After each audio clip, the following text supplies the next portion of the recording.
let's look at 5 ways to recognize if you're a micromanager. You know, I'm going to be giving you the best advice because I've struggled with being a micromanager for many years. In fact, I've struggled under micromanagers as well. So you'd think I'd be the best boss ever, and yet I still fall into the same trap of using manipulation and threats to get my team to do things. That really sucks. So it's important that we recognize those signs, especially when they rear up again, and we can then do something about it. Hey, my name is Lee Matthew Jackson. I'm the host of Trailblazer FM, a proud Cloudways Maverick, and today we're gonna help recognize those signs that we may still be micromanaging our teams. At the height of my micromanaging fame, my team struggled with confidence. They were scared to make decisions. They had a paralyzing fear of failure. It had a massive impact on their mental health. Paranoia was tantamount throughout the agency, and there was a constant interruption of workflow. Fast forward to today, and our team is very confident. They make decisions regularly, and they're not afraid to just go for it.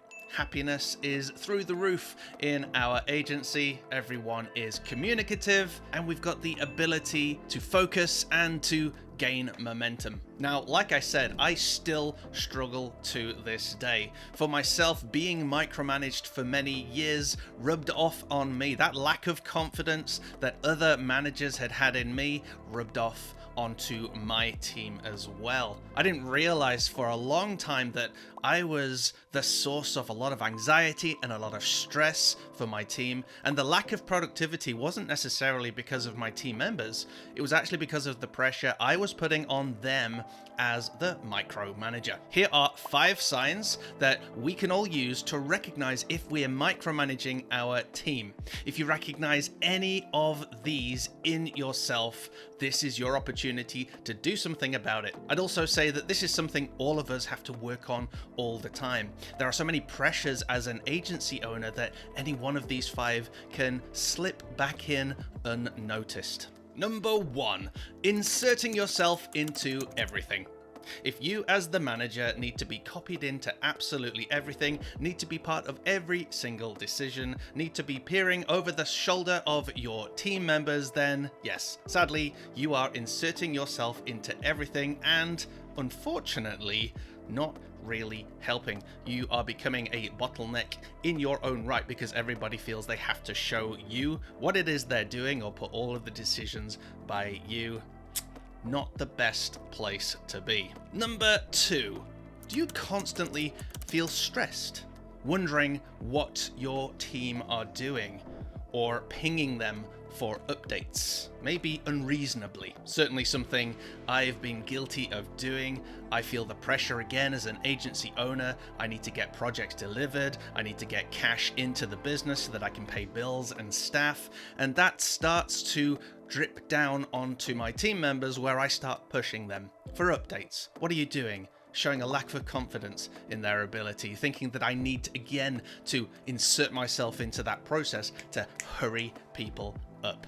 Number 3, do you resort to threats or manipulation? Again, with that pressure as an agency owner, I'll start to use things like the client was really cross, or the client's really stressed, or they're expecting an update right now, or this isn't good enough.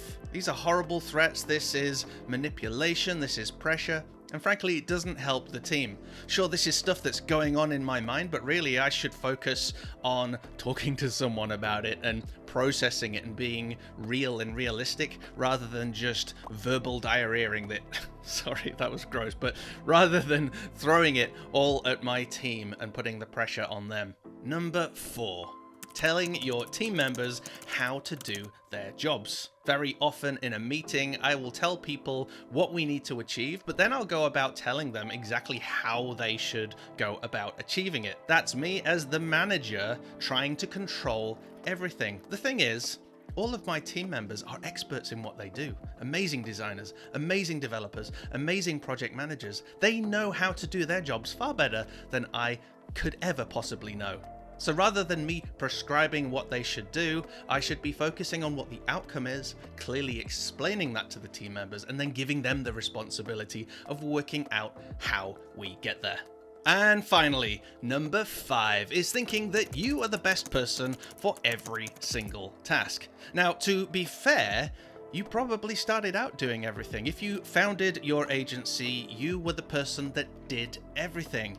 The pressure was on you to produce high quality work so that you could grow the business. When you then develop a team, it's quite hard to let go of that. We need to remember, just like our previous point, that our team are all trained professionals. They know what they're doing. They know how to get the job done, and we have to be able to release some of that control. As long as we explain the vision, as long as we explain what needs to be achieved, as long as we can communicate the importance of a project, communicate our brand to our team, our quality control processes, all of that sort of stuff. If we can communicate all of that, then we should be in a position to be able to let go and recognize that we are not necessarily the best person for every single task, and that actually somebody else within the agency can do that, do it well, and make the clients ridiculously happy. So that's the end of our list. I would say write them down, and maybe each week just ask yourself, have I been a micromanager this week? Do I need to go and apologize to somebody? Do I need to go and encourage somebody? Hey, in the comments below, put a number between 1 and 5 of those 5 points. Which one did you recognize in yourself, maybe in the last few weeks? Remember, we're not all perfect. We all slip into these now and again because of those pressures of agency life. It's normal.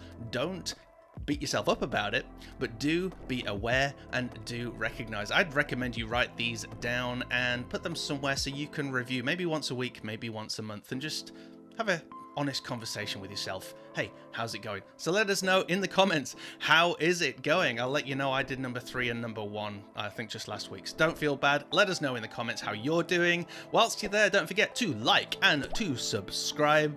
Be sure to hit the bell notification icon. And if we don't see you in the comments, let's see you in the next episode.